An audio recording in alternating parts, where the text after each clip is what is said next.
So these are 11 habits that successful DJs do. If you happen to follow all these, you can become successful yourself.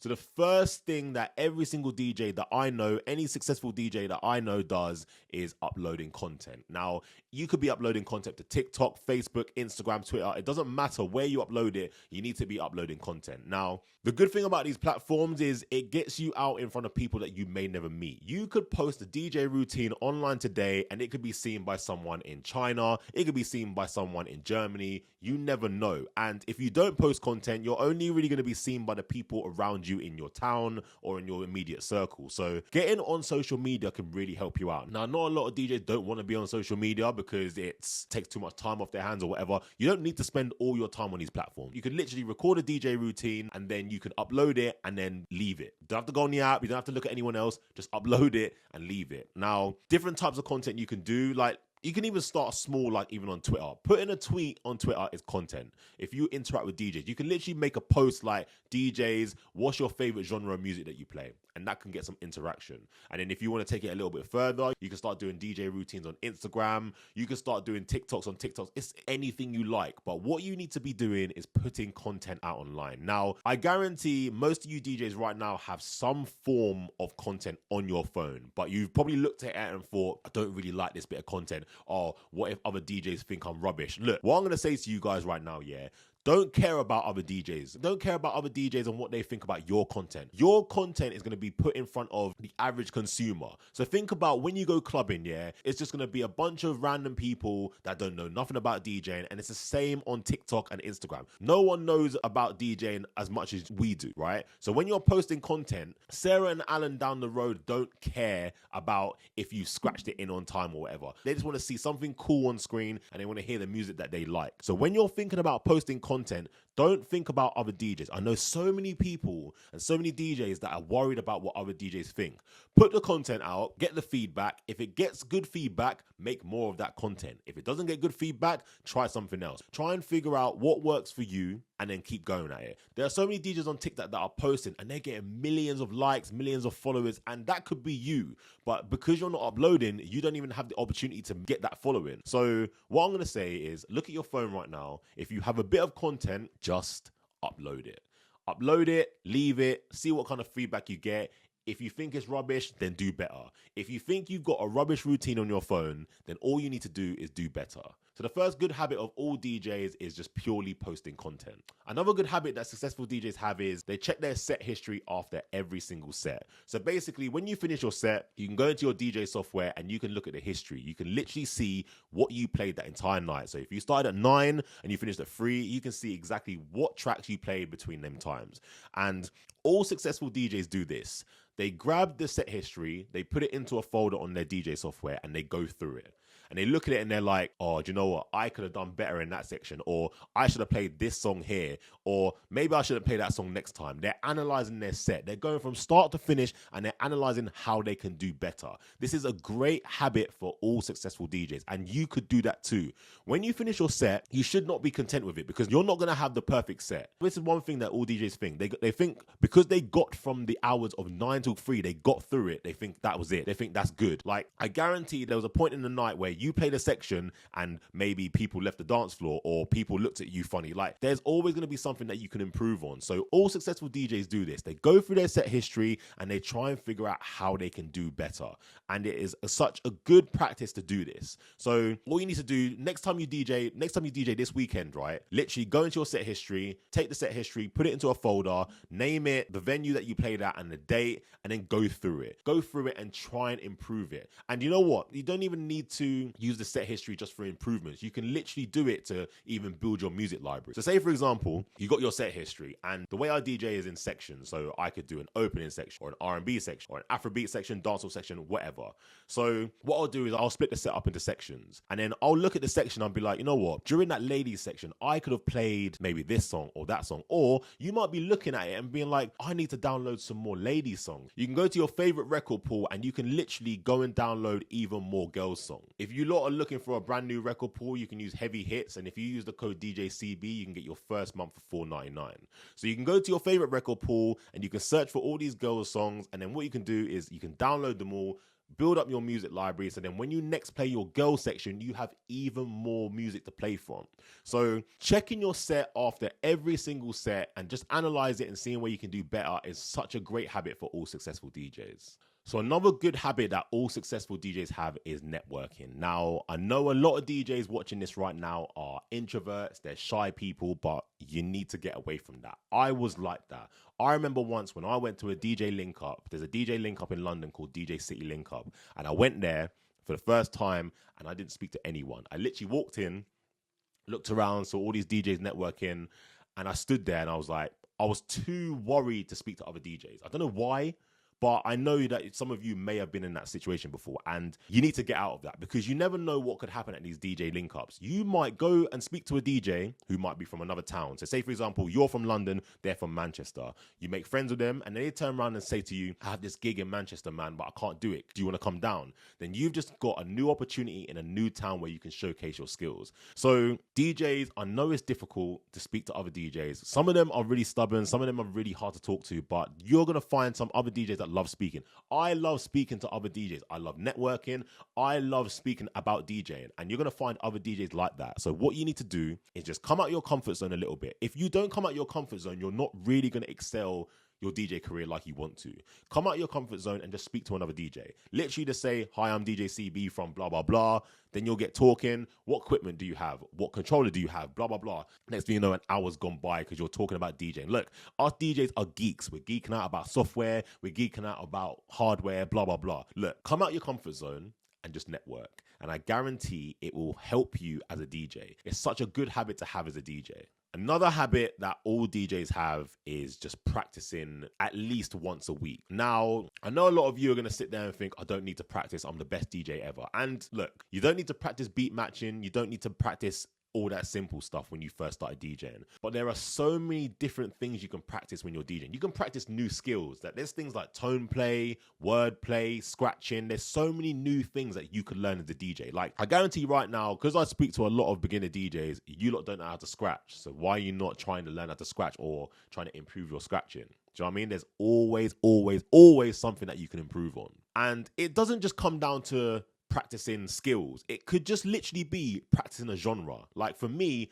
I was never, and I don't think I am now, I'm not good at house music, but I need to play that in my open format set. So sometimes I might just want to practice house music. Like I might just want to practice selecting house tracks. I don't know anything about house music. I'm so terrible with names of tracks. So what I could do is literally turn on my decks here and load up my house crate and just start playing as if I was in a club. That way I can start practicing playing house music and I can get better. Like you might not be good at dancehall, Afrobeat, R&B or whatever genres you're not good at, just practice them. You don't need to practice your skill. Like, I'm not trying to take you all the way back to your beginner DJ stage, but I'm saying it's a good habit to keep practicing different genres and different BPM ranges. Like for me, I dislike playing 70 to 80 BPM, yeah, because I feel like the new hip hop era these days, I don't like it, but I can practice and try and find a way to try and like it. You might not be good at 80 to 90, or you might not be good at 100 to 120, or you might not be good at house BPMs. It doesn't matter, but there's always something you need to improve on. Like I've been DJing for 5 years and I still need to improve on some genres and I still need to improve on some BPM ranges. So it's just a good habit to keep practicing as a DJ. It doesn't matter what level you at, you should always be practicing.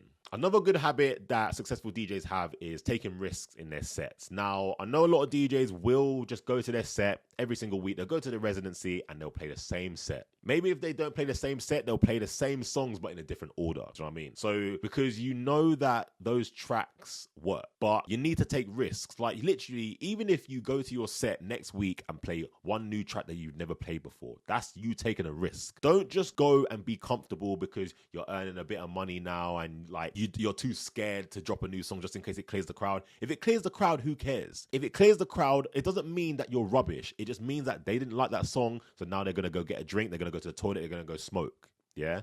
Take a risk, right? Drop a track that you've never played before, try a transition that you've never dropped before, try a trick, do whatever. Take risk, because the risk will help you excel as a DJ. It will help you get better, because once you take one risk, you're going to start thinking, oh, that worked. Let me try something else. And you're going to keep progressing as a DJ. Next thing you know, you're going to be taking risks all the time. Do you know what I mean? If a track doesn't go down well, who cares? Play the next track and then you'll get the dance floor again. But what I will say, if you're planning on doing a trick or you're planning on dropping a new song, always have a backup of a track that you know it's going to work. Say, for example, I'm about to drop a new song. I've got a new track on the next deck ready with the cue point ready to either scratch in or mix out very, very fast. Yeah. Take the risk. If it doesn't pay off, who cares? Move on to the next track and carry on. But you should always be taking risks as a DJ. Another good habit that all successful DJs have is using the microphone. Now, this doesn't apply to everyone because some DJs just don't want to go on the microphone. Some DJs can literally just DJ with the music and speak with the music, and that's perfectly fine.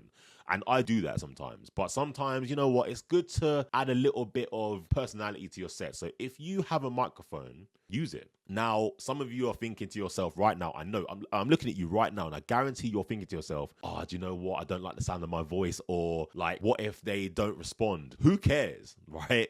No one cares, because what you're going to realize is when you speak on a microphone, yeah, no one's going to say, oh, shut up, or, oh, listen to his voice and start laughing at you. They're not going to be like that. 9 times out of 10, they're going to be drunk. So there's some things that you could say on the microphone that's just really, really simple that you can get away with. For example, you can just say, who's ready for this next track? It's a rhetorical question. No one's going to reply to you, but who's ready for this track? Or you can literally say, who's having a good time tonight? Or one that's really easy to do is bring the volume down and say, anyone celebrating a birthday tonight? And I guarantee there's going to be one person in there that's going to shout, ah, me. And then you can go from there. Do you know what I mean? So using the microphone can really, really help you as a DJ. It's a great habit to have. Like, all you need to do is pick up the microphone. One thing I do when I'm DJing, right, and I'm about to go on the microphone, I always just say, check, check, check, check, because I don't know, it helps me kind of get ready to start speaking. Like just saying check, check, check. Like just say it out loud, because you're saying something on the microphone and everyone's hearing. So you just go check, check, check, and literally it will calm you down a little bit. And all I'll say, and I always say to all DJs, right, just have a few things that you know you're going to say. Just have like 3 things in your back pocket that you know you're going to say on the microphone. Because when you start improvising, that's when you get a little bit scared. But if you're going to say the same 3 things every single week, no one cares. Yeah, say the same things every week. Pull the music down and say, who's having a birthday tonight? Just say it. No one cares. No one's going to remember from the last week anyway. So just use the microphone. If you don't want to use the microphone, fine. But you're going to notice kind of a lot more interaction from the crowd and a lot more energy from the crowd if you start using the microphone. So another good habit that DJs have is not always using intros and extended versions. Now, when you go into your record pools, you're going to have the normal version of your track, you're going to have clean, dirty, but you're also going to have intro or extended mix. And the intro and extended mix are versions of the track that make it a lot easier to mix. Now, don't get me wrong, I mix intros all the time. But what's going to happen is when you start relying on intros, your music library is going to get smaller. So think about this, right? You got this music library of like 10,000 tracks. And I guarantee half of them, or maybe even more than half, are going to be original versions. And then you're going to have intro version and extended versions. So when you're scrolling down your music library during your set, I guarantee all of you are looking for the word intro or extended mix. I guarantee it. Like, I'm looking at you right now and I know I'm talking directly at you and you know I'm right. You're scrolling through your library and looking for intro. You're looking for extended mix. And you know what? All that's doing is limiting your music library. So what you could do is literally use some of the original versions, and they're easy to mix. 9 times out of 10, they have the exact same intro anyway. Like, some of them might be 4 bars, some of them might be 8 bars. Some of them might have a little bit of talking, but honestly, you can still mix with them. And what you should do and what you should learn to do is learn how to scratch drop. You can scratch drop original versions of the track all day long. I do it all the time. I don't always mix and blend using intro version and extended version. So try and get out of the bad habit of using intro and extended versions and try and use some of the original versions of the track. Another good habit successful DJs have is always on the lookout for new opportunities. Now, I know a lot of DJs will get their residency on, say, like a Saturday, and they'll just be content with that. They're getting $200, £200 every Saturday, and they're like, you know what, I'm good with this, like, because most of them are going to have a full-time job. So they're going to be working Monday to Friday, and then they're going to DJ on the weekends. Like, don't get me wrong, I do that. But what's going to happen is they're going to get their residency, and they're going to get an extra £200, and they're going to be content with that. They're going to be happy with that. And you shouldn't be, because what you should be doing is looking for new opportunities. opportunities. If you got a residency on a Saturday, get a residency on a Friday. If you got a residency on a Friday and Saturday, look for a day booking on a Saturday. Like, there's so many brunches and out there that, like, all these events that girls love going to. Like, I used to do a Beyonce brunch where girls would literally come, they drink for an hour, they have some food, and then the tribute Beyonce act will come out, perform, and then they carry on drinking. Like, girls love that, yeah? And there's opportunities for you to do a brunch. So never just settle for the one opportunity that you have, because also you could lose that opportunity. So say, for example, you're content with your Saturday night, right? DJing every single week, blah, blah, blah. And then the manager gets rid of you. What happens now? You haven't got a set anymore. So you need to make sure that you're looking for new opportunities. Make sure that you're securing a bag. Look, we got bills to pay. We got so much stuff to pay in our lives, right? Don't just rely on one venue and one opportunity to pay for all your bills, because that can be taken away from you anytime. But make sure that you're getting a booking on a Thursday. Make sure you're getting a booking on a Wednesday. Like, there's student nights out there, right? And the students obviously got in the week. There's opportunities to get that. So make sure you're on the hunt and on the lookout for brand new opportunities. Another good habit that successful DJs have is becoming an open format DJ. Now, when I first started, right, I only wanted to play R&B and hip hop. I'd only go to my sets and only play R&B and hip hop. People would come up to me and say, can you play this? Can you play that? And I'm like, I'm not playing that. I'm not playing that pop music. I'm not playing that commercial music. And soon enough, it made me realize that, like, I wasn't the greatest DJ that I thought I was, because I wasn't able to cater to every single crowd. So becoming an open format DJ literally opens up more opportunities for you. So say, for example, you come in as a DJ and you just want to play one genre. You just want to play R&B. Do you know how hard it is to find just an R&B only event? Like, there's a few dotting around in London, but there's only a few. But you got to think about all these other venues, all these commercial venues that people go to every single Friday and Saturday night. There's so many more of them than your R&B event. So if you become an open format DJ, you could literally open yourself up to more opportunities. Now, you don't have to be a master in all the genres. Like, I play R&B, hip hop, dancehall, drum and bass, commercial, house. I play a mix of all genres, but I'm not perfect at all of them. Like, I'm strong at old school R&B. I'm quite good at dancehall, but I'm not a pro at all these. And you don't need to be a pro. You just need to know how to rock a crowd on that specific genre, because you might go to a venue that's open format, has a mix of people from 18 to 55 to 80, whatever. They're all going to want to hear different music, and you need to be able to play at least 20 minutes, 30 minutes of a solid genre to keep these people happy. Then when you finish with that, you can go cater for another crowd of people. Like, if you're playing to 18 to 24 year olds, they want to hear R&B, hip hop, UK stuff. If you're playing to like 50, 60 year olds, you got to know how to play the 80s music and the old school classics and all the cheese music. You need to know how to do that. Yeah, you don't need to be a master at it, but you need to know how to do that. And being able to do that opens you up to more opportunities. If you can play all the 80s music, the cheese music, you're going to be able to do weddings. You're going to be able to do birthday parties. You're going to be able to do more venues, right? If you limit yourself to one genre, you're really going to limit yourself as a DJ. And you might be a one genre DJ right now, but after watching this video, consider becoming an open format DJ. Because if you're not getting bookings becoming a one genre DJ, then I guarantee if you open yourself up and become an open format DJ, the opportunities will open up and you'll get more bookings.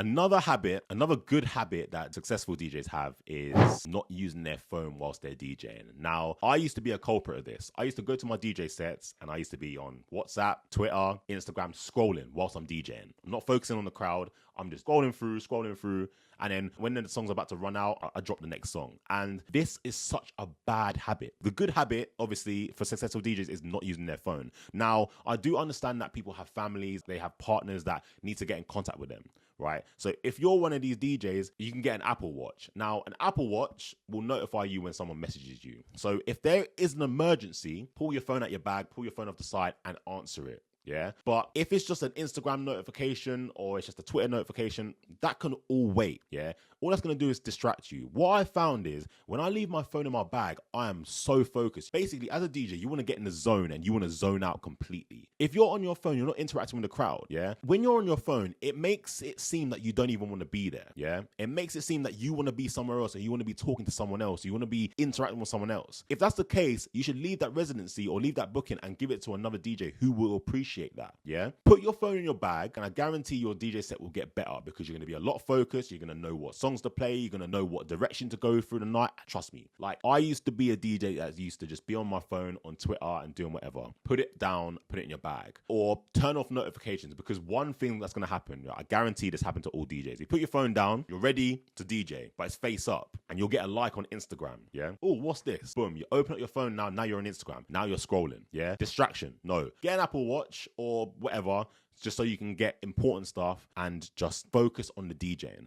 Focus on the crowd in front of you. I guarantee, like, some of you don't even interact with the crowd. Put your phone in your bag. If you want someone to talk to the crowd. Who's having a good night tonight? Blah, blah. Just talk to the crowd. Put your phone down and interact with the crowd, and I guarantee it will make your DJ sets a lot better.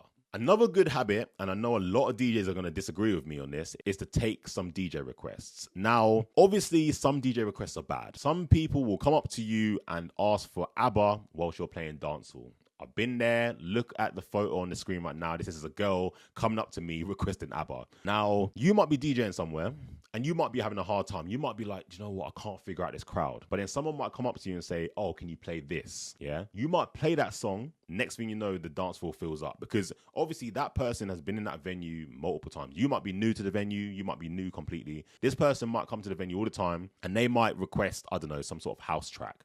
You play a house track, and then next thing you know, the dance floor fills up. Now you know that the crowd like house, so you can run with that. And then once you get in the zone, you can start figuring out what kind of direction you want to go to. So taking requests can be a good thing. It can be annoying. Like, I know I'm not going to sit here and be like, I don't get annoyed at requests, but just be open to listen. Like, if you're there, you never know, yeah? Someone might come up to you and say, request a song that you completely forgot about. Like, you might be playing some R&B, and someone might come up to you and request a song, and you'll be like, you know what? I haven't played that song in ages. Yeah, I'm going to drop it next. The only problem is when you're playing a genre, say, for example, dancehall, and then someone comes up to you and requests ABBA. It just throws you off completely, and it just doesn't make any sense. So a good habit, and there's something that you should take on board, is to take some requests. I'm going to say some. Take some requests. Take some requests, and I guarantee your DJ sets will get a lot better. Right, so that was 11 good habits that successful DJs do. Now that you've watched this video, check this video out here on how to become a successful DJ.